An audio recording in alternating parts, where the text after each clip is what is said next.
Aktualna društvena situacija često prednastavlja pitanje kome da idemo.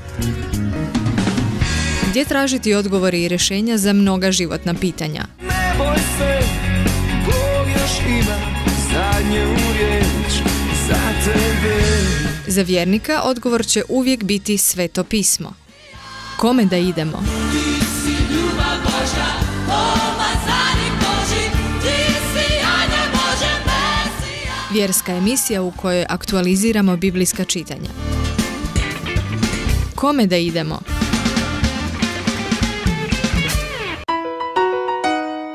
Aktualiziramo riječ Božju u našim svakodnevnim životima. Lijepi pozdrav, dragi naši, dobro nam došli i ove 19. nedjelje kroz godinu na druženje u emisiju Kome da idemo. Hvaljen Isus i Marija. Sigurna sam da nas već dobro poznajete, no možda netko danas sluša po prvi puta, pa i vama na znanje. Emisiju Kome da idemo priprema ekipa Ureda za pastoral u medijima Varaždinske biskupije uz naše stručne suradnike. Anita Treščac je glavna i odgovorna urednica, Siniša Conar emisiju tehnički uređuje, a ispred mikrofona je novinarka Iva Kuzmić.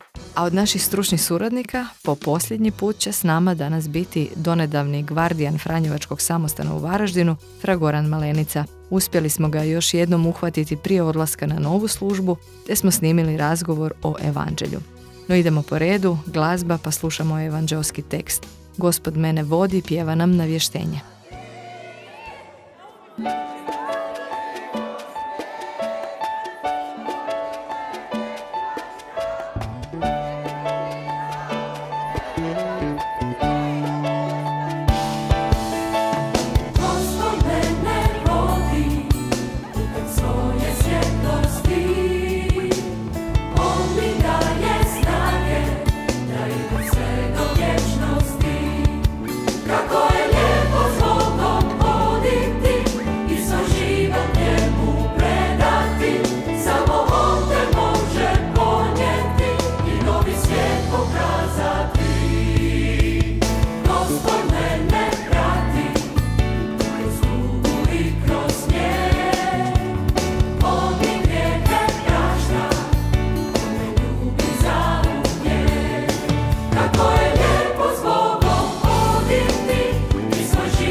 Kome da idemo?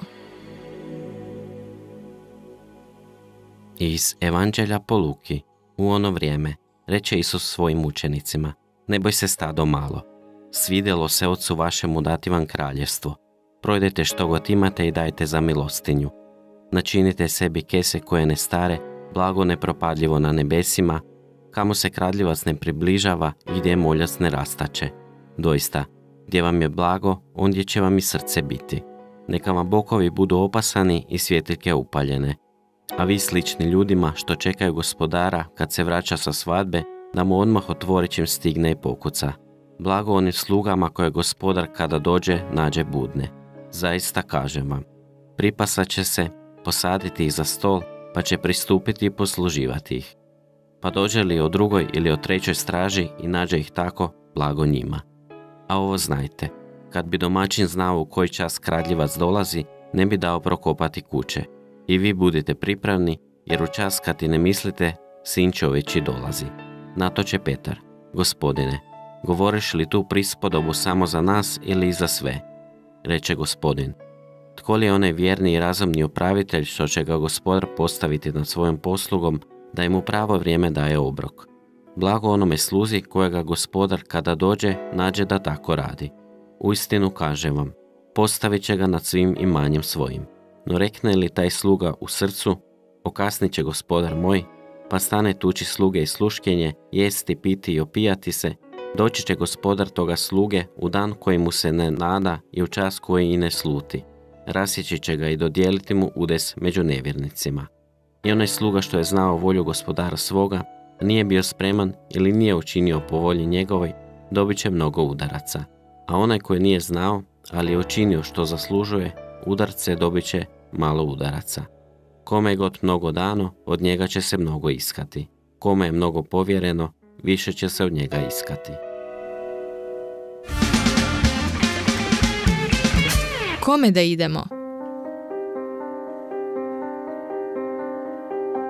Dobrodošli nazad, poštovani slušatelji. Aktualiziramo riječ Božju u našim svakodnevnim životima. Zahvaljujem kolegi Siniši što nam je pročitao izvještaj iz Evanđelja koji crkva prednastavlja ove 19. nedjelje kroz godinu.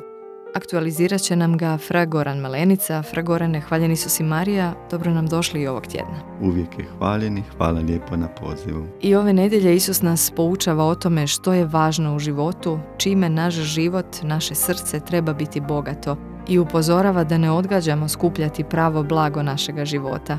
Fra Gorane, kako ustrajati živjeti u toj perspektivi? Isus kaže: blago onim slugama koje gospodar kada dođe nađe budne. Upravo budnost na koju nas poziva Gospodin čini da naš životni hod za Isusom bude ustrajan. U ove dane svećeničkih ređenja ili redovničkih savjetovanja najčešće čestitamo zaređenima i zavjetovanima riječima: želim ti mir i ustrajnost. Mir nam je potreban da kroz tišinu progovori riječ Gospodnja koja daje svjetlo i smjer našim koracima. A ustrajnost dolazi po snazi koja nam se daje po hrani, po obroku u pravo vrijeme, kako kaže danas Evanđelje. A mi tu hranu, taj obrok, prepoznajemo u euharistijskom blagovanju. Upravo nam Gospodin dolazi po Euharistiji. I vi budite pripravni, jer u čas kad i ne mislite, Sin čovječji dolazi, kaže Isus. Isus nam dolazi u ovom prolaznom vremenu kako bi nas učinio budnima i spremnima dočekati kada dođe na kraju vremena. Zanimljivo je Petrovo pitanje: Gospodine, govoriš li tu prispodobu samo za nas ili i za sve? Fra Gorane, na što je ovdje mislio Petar? Ovo Petrovo pitanje, koje se nalazi samo u Lukinu evanđelju, označuje prijelaz od pouke svim učenicima na pouku koja je upravljena onima koji su kao upravitelji odgovorni za svoju braću. Upravo će Isus Petru povjeriti tu odgovornu službu pastira svojega stada. Višestruko mu Isus u Ivanovu evanđelju govori: pasi ovce moje. To je izraz i iskaz Kristove ljubavi. Zato Isus na početku današnjega evanđelja kaže: ne boj se, stado moje malo. Svidjelo se Ocu vašemu dati vam kraljevstvo. Isus nas kao vrhovni i dobri pastir čuva i oslobađa od straha, kako bi njegovom ljubavlju razgonili strah, kao što dobri i hrabri pastiri razgone vukove. Isus čini razliku među onima koji su znali, kojima je puno dano, i onih drugih. Fra Gorane, zašto znanje i posjedovanje traži i veću odgovornost? U evanđelju Isus govori o blagu nepropadljivu na nebesima, kamo se kradljivac ne približava i gdje moljac ne rastače. Mi to blago primamo od Duha Svetoga s nebesa da bi se prizemljilo kroz naš život na zemlji. Kome je više dano, od njega će se i više tražiti. Ovdje nas Isus opominje i potiče na odgovornost za primljene i povjerene nam darove.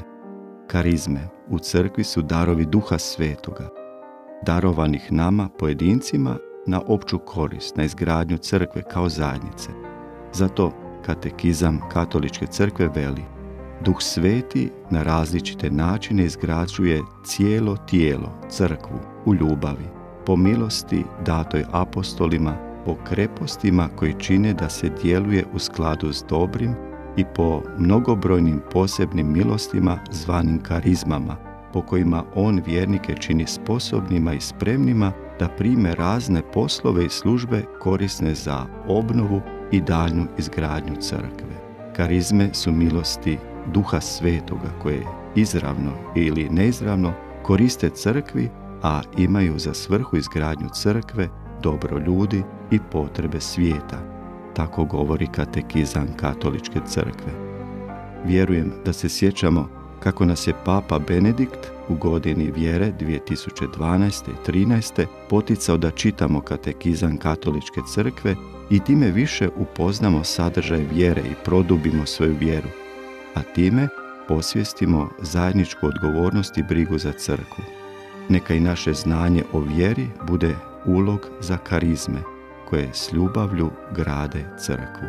Na kraju ovog našeg današnjeg druženja, Fragorane, s obzirom na novu službu koju ste dobili u Pazinu, nažalost s vama se opraštamo, ali iskreno zahvaljujemo što ste proteklih 1.5 godina bili dio ove naše ekipe emisije Kome da idemo i time nas uistinu duhovno obogatili. Dao Bog da nam ovo nije posljednji zajednički projekt, a u novoj službi neka vam je obilje Božjeg blagoslova i svih ostalih njegovih darova i milosti kojima vas On želi darovati. Hvala vam na svemu od srca. Hvala i vama na pozivu i na povjerenju i neka sve Gospodin čuva i blagoslovi. Eter prepuštamo skupini Kefa i uz molitvu Svetog Franje opraštamo se i od vas, poštovani slušatelji, ali samo na tjedan dana, tada smo opet s vama u isto vrijeme na istom mjestu. Do slušanja. Gospodine, učini me oruđem svoga mira. Gdje je mržnja da donosim ljubav, gdje je uvreda da donosim praštanje, gdje je nesloga da donosim jedinstvo, gdje je zabluda da donosim istinu, gdje je sumnja da donosim vjeru, gdje je očaj da donosim nadu, gdje je tama da donosim svjetlo, gdje žalost ubija da donosim radost. Gospodine, učini me oruđem svoga mira, učini me, Gospodine, glasnikom svoga mira. I daj da ne brinem, da budem razumljen, nego da razumijem, da budem utješen, nego da tješim, da budem ljubljen ja, nego da ljubim.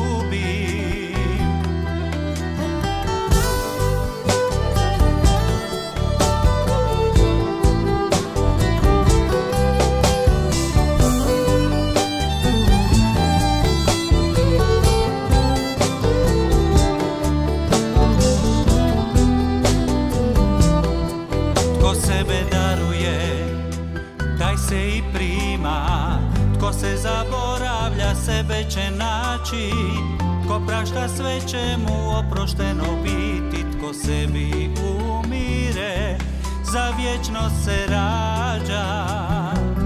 Gospodine, Gospodine, učini me oruđem svoga mira, učini me, Gospodine, glasnikom svoga mira.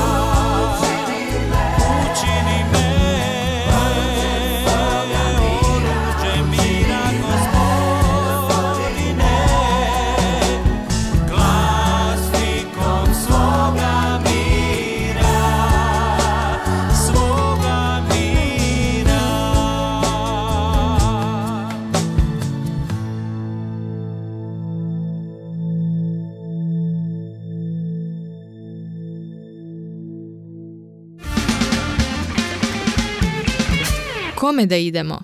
Emisiju proizvodi Ured za pastoral u medijima Varaždinske biskupije.